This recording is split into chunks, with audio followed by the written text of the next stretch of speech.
Oh god, I'm not gonna... So...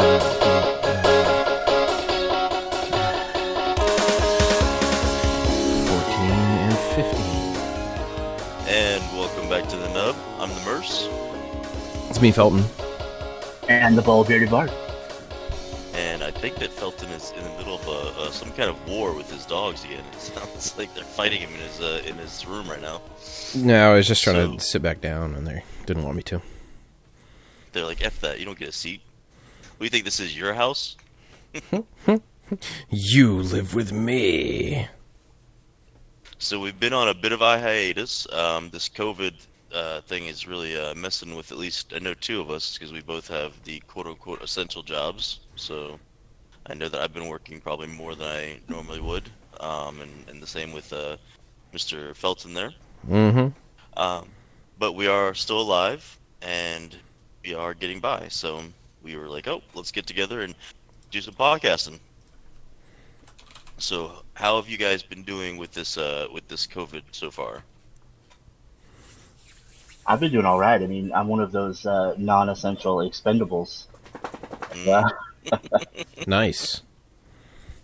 Yeah, I've been working basically nonstop for the past 3 months or however long this has been. I just kind of feel like it's always been this way, very much like in 1984, history doesn't exist anymore, and now this is just a constant state of the present. So, it's super great. I saw a meme the other day. It was like a post-apocalyptic world. A guy wearing a face mask, like a full-on gas mask and a trench coat and all this other stuff. And he's walking. He's obviously walking through some kind of post-apocalyptic world with a giant killer wasp flying not too far from him, and it says something like, it all started in August 2019 when the chicken sandwich wars began. I'm like that could very well be, although I still think and I know that me and Felton were talking about this the other day. I still think this all started from Harambe. Mm-hmm. Harambe. Paul Giamatti. Yeah, Paul Giamatti. I feel like it started from there, and just it's just been a slow build until this year is a full on the fuse finally lit, and we are well on our way to a post-apocalyptic world, and I cannot wait to start wearing a giant metal diaper and get nipple spikes and a hockey mask and just start traveling around in a really souped up crazy Winnebago or something. Okay. Now, here's the question. Are you going to have a highly intelligent little person riding on your shoulders? Yeah, it's going to be my son, and we will become Master Blaster. Okay. Together. Master Blaster! Well, who runs Bartertown? Not shit. Energy. Anyways. So, let's see. So, nerdy news, nerdy things that are going on in the world. I have, so basically every con has been canceled, or at least all the cons I want to go to this year are canceled. We just got the Dragon Con cancellation, I think it was last week or the week before. So, have either of you been doing any of the online cons? No, not really. No. I've attended some of the online panels, mainly for voice actors. So Foxtail's really into anime, and she really follows a lot of the really good voice actors. So we've been especially the My Hero Academia voice actors. We've sat in on some of their panels online. That's been kind of cool. But other than that, yeah, no, I haven't really done too much of the online concept myself. I was just wondering if you guys had experienced it and what it was like. I know that they were doing some con stuff through Hangin with Web Show, our basically sister, mother. I don't really know how you call the relationship. Well, this is one of their exclusive episodes that we're doing right now, so I guess we should call them our benefactors. Parent? There you go. Yeah, I like that. Our parent company. Um, and I saw some of those. Those were really cool. They had a bunch of artists on there. They had Bauer doing stuff. They had Garrett doing his interview stuff. That was pretty cool. See, what I don't get, and I'm not disrespecting the game, but like you got like John Barrowman, for example, charging like $400 for, you know, a 45-second Skype, you know, Skype session. Yeah, that's ridiculous. Now, maybe it was like 5 minutes or 2 minutes. I think it was, you know, realistically something like 2 minutes or whatever. But I think that's a bit much, man. I mean, you know, obviously John Barrowman is worth that amount of money. I totally agree. However, geez, that's just, I don't know. That's kind of strange times we live in. I mean, I would not pay a single dime to attend any of the online con stuff. That's not going to happen. And the ones that we did attend didn't cost us money. I would not do that. I think that's absolutely ridiculous. And I don't care how you try to frame it or, you know, how you try to justify it. I think it's absolutely ridiculous. I think if, wrong, but go ahead, Beard. I think that if it was somebody that it'd have to be really important for me to want to see. Like, and not that John Barrowman isn't worth it. He's incredible, but he makes himself really accessible at cons. I've seen him talk. I've seen him on panels. I've gotten to talk to him in person. But at that same con I got to do that, I completely missed Alan Tudyk. Completely. And so I might pay that money to get to spend 2 minutes talking to him on Skype. No, I still wouldn't. But I mean, that's just my personal opinion, and I forget because where you live, you don't have access to as many cons as we do here in Florida. You know, we have access to so many cons. Like, I guess maybe I'm just spoiled. I've seen these people, so many of the people I've wanted to see, I've seen so many times. So, you know, it could just be me being a spoiled elitist. But yeah, I cannot imagine paying money just to see somebody over Skype or Zoom or anything like that. But that's just me. I mean, if people are willing to do it, cool. You know, that's great. And you know, if they can afford to do it, fantastic. But yeah, I don't see the value in that personally. But I guess, damn, now I think about it, I guess it does open up for a lot of people who are like in the middle of nowhere or like, you know, in other countries where they don't have, you know, cons or as many cons, they don't get those opportunities. So yeah, I guess it is a good thing for some of those people. I just think charging for that service or that, you know, that accessibility is a bit much personally. Unless it was like $5 or $10 or something like reasonable, then yeah, I might consider it, you know? Yeah. But well, I mean, I guess no. You know, I guess if you figure, like, if you jam-pack a session, right, and you're a celebrity, and you want people to have accessibility to you, I would even say $25 for 2 minutes isn't unreasonable. So let's say, like, you have your session set up one after another, hard line, 2 minutes. Say what you want to you know, Joe Blow, and there you go. And you just pack that session through, you know, I mean, a couple of hours. Man, you could make a killing as a celebrity and still be accessible.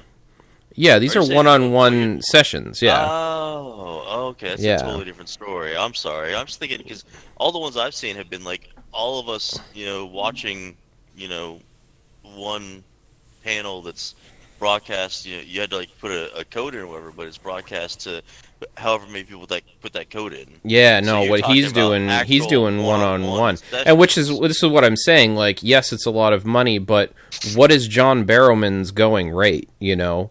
I mean, you're talking about $300 for 2 minutes, or whatever it is. I'm probably wrong, and I'm not disparaging him. You know, I love John Barrowman, but, like, you got to figure he's a fairly big celebrity, you know? I would never pay that amount of money, but for somebody who is a huge fan of his, that might be worth it. And I think maybe, you know, I don't know, maybe change the formula a little bit, because how many 2-minute sessions can you fit in an hour? You know, if you're charging a lesser amount of money. It's the same idea of what Steam proved. Steam proved that you can charge no money for a game and at the end make a ton on the back end because you charge so little. People wouldn't have bought that game otherwise, if it wasn't the dollar. Sorry. Let me mathematically solve that problem for you. So you could probably fit 30 2-minute Skype conversations into an hour. I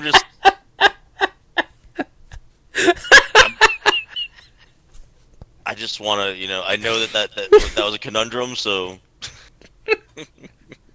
Okay, so let's say that you charge $50 for 2 minutes. Do that math for me. Well, let's say that the first train leaves Albuquerque, traveling at... Hold on, you know what? I'm pulling a calculator out. So it's a 30 minutes. So we have 2-minute sessions, so that's going to be what? 30 times 50. Okay? That's going to equal... Okay, so in an hour, you could make $1,500. You could have just thought in your head, like, what is 5 times 3? 3 times 5, either way. And then just add the 0 at the end. I'm just saying that probably would have... Let's say that you do that for 8 hours. That's new math, so... Yeah, 8 hours would get you $12,000. So let's say you made a day of just back-to-back, sessions with people. You make $12,000. So basically, I think we need to start doing this then. We need to start charging people, to talk with us for, either talk with us for 2 minutes or for us to leave them alone for 2 minutes. Charge $50 a head, and there you go. We got this. Well, this isn't going to be one of our full-length regular podcasts because we have a lot more Into the Nerd to get through. So we're going to go ahead into the video game news if you guys are cool with that. So, Mr. Felton, what do you have first video game-wise? There's just been non-stop stuff happening. Basically, during the break, one of the biggest effects that has had on my life with COVID has been Fallout 76. And they released the Wastelanders update, released it on Steam. So that's pretty much been my life. It's just been Fallout 76. I drink my coffee, do my thing, and then yeah. Do you think translates to poop, right? Yeah. I mess around with my base a bit, play around with resources, make sure I got enough ammo for when I can actually play. I don't even actually play Fallout 76. I just prep, like, when I can go adventure, and then I'll go adventure, and then, like, take a little bit of damage and immediately repair all my stuff, and then prep again. Like, I don't actually play the game how you're supposed to play it. I have that bad habit with Fallout games because I want to collect every can. And unfortunately, everything respawns. So, like, I have to go through all these areas and clean them out again and again and again and again. And it's just terrible. So it's wreaking havoc on your OCD, huh? Yeah. Like, I just it's awful. But yeah, that's been definitely a big plus. They definitely fixed it, because it was a train wreck when it was first released. And they made good by it. They definitely made a decent game, a year later, however long it's been. But that's some positive news.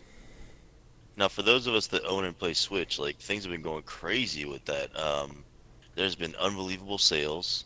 I've picked up, I think I told you this last night, I've picked up probably 12 games in the past, couple weeks. I barely even started playing. Animal Crossing, like, sucks my soul out and makes me sit there mindlessly farming shells and and planting flowers and stuff for hours.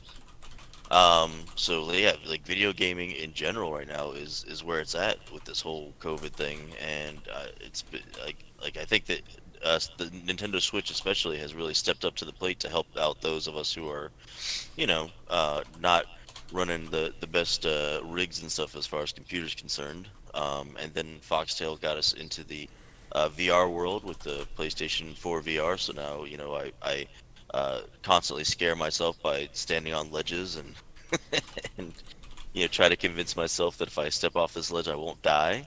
So that's kind of cool. I guess that's that suicide simulator demo that I have. I don't know if you guys have played that one yet, but yeah, that one's pretty good. What do you do? Yeah, the one where you're standing on the ledge and it simulates being up high or whatever? Yeah, absolutely. Richie's plank experience or something like that. What about you there, triple, quadruple B? Yeah, I mean, it definitely sucks the life out of you, these video games sometimes. I mean, for days and days, I thought my wife was cheating on me with a guy named Tom Nook. I was getting pissed. She was all up in that Nick corner, if you know what I'm saying. That's right. I actually got sucked into Pillars of Eternity 2. It's a solo game, and it's voiced by a bunch of the people from Critical Role, who are voice actors for other video games. And it's lots and lots of story and a little bit of combat thrown in here and there. But it's one of those games where you make decisions and it actually affects your gameplay and the story you get moving forward. And it is just like having playing a D&D game. Which game is this? Nothing but Pillars of Eternity 2. Oh, okay. Yeah, I've heard nothing but good things about that game. I hear it's very entertaining. I know the first one did really well, but the first one came out like a long time ago, if I'm not mistaken. Yeah. So yeah, I've heard, like that's the other thing too. I'm loving all these games that are being brought back, being remastered and things like that. So that's been a lot of fun. But yeah, so video games I think have saved our lives. Now, Quadruple Infinity normally does our Kickstarter news, but this time I'm going to take the reins on it just because I want to shout out two local nubs who have Kickstarters going either right now or very soon. So Jake Estrada, good friend of the show, done a lot for us, helped us make it to a few cons and things like that. Helped me personally, my comic book career. He is doing his Space Coast Comics on Kickstarter right now. I think we're getting close to the end of that one, so let's help him meet his goals and get that out. With that, I think is this comic book that he has come. That it is the Golden Horn, I want to say. Just give me 1 second to look that one up. But as I'm talking about that, then I also want to talk about our friend Travis Gibb, who has a book called Voodoo Nation coming out. The Kickstarter will be launching very shortly, so that is something to look out for. Go on to Kickstarter and look it up, get part of that. But so it's called Golden Cream Crop is what the Kickstarter is called. Let's see where we're at on this one. It's got 16 days left to go on that one. So go support it. Let's reach that goal. The goal's already been reached, so let's get it to the unlockables. And like I said, the Voodoo Nation will be coming up there shortly. So that is our Kickstarter news as far as that's concerned. But I know that as we were talking about the Kickstarter before this, you had found one on there, Stoney, that looked interesting. So I'm going to kick it over to you. Sorry, Quadruple B. And let us know what's going on with that Kickstarter. I found one I didn't know was up here. Kickstarter for Mercy Sparks by Josh Blaylock. And I love Mercy Sparks. I've been reading her for quite a while. Mercy Sparks is a story of a devil girl living on Earth, secretly hiding in human form on a mission from God. Her purpose? Hunting down rogue angels that have gone off the grid. Unless, that is, she can avoid it, in which case you can usually find her just drinking whiskey and chain smoking as she perfects the art of procrastination. But what was the important part of that Kickstarter, though? Yeah, so one of the things that caught my eye was the backer rewards. Further on down here, when we start getting into the $30, looks like the first one is $30, you start to get into the backer rewards that include face masks. You can have a Devil's Due Comics logo mask, or the mask that looks like one of the characters from the comic book Mr. Suit. There's like a devil with this big gold nose ring, and they're really really cool looking. But I have to wonder if this is our new normal, if this is just a thing we're gonna start doing now, is adding face masks to our merchandise. I mean, I really think it is. I think the face mask thing is not going to go away anytime soon. Especially, I mean, look what's going on in the country right now. We're, having a resurgence of COVID cases and things since we, open up. In my opinion, much earlier than we should have. We're getting a lot of backlash from that. So, um, I think this is gonna be the new norm for a while because Americans are having a hard time with, being told that you have to do anything because of course that impedes their rights. So. Right. Yeah, I don't think it's a bad thing. It's just very surreal to see. I mean, even that bitch Carol Baskin was selling. Oh, she's sold out. She'll say anything you want. You'll pay her to do like messages now. That's how she's making money because she's Wow. been a meme. So yeah, you can pay her to say whatever you want, and she'll do it.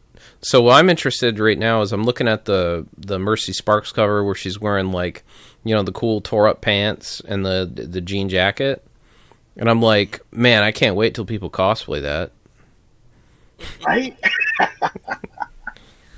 This character Going rocks. Go right back to the 90s on that. That's So, going to be a good cosplay. I'm telling you. Oh yeah. Whatever that's about. I was heavy. So- I was heavy breathing. That was the bit. Oh, okay. That did not come across that way. So, anyways, I think that's really what's going on in the world right now. I'm glad that we are getting back to doing some casting because we haven't really done that in a while. So stay tuned for one of our Into the Nerd interviews right after this. And I want to thank you guys for listening. Again, this is one of our Hanging with Web show exclusives. But follow us on their YouTube and their app and everything like that. But also, please go check us out on our own YouTube channel, which is Nerds United Brevard. And we'll be doing some. We'll be going right from this into a podcast for that channel. So, with that being said, I'm the Merce, It's me, Felton. And Triple B. and enjoy this interview.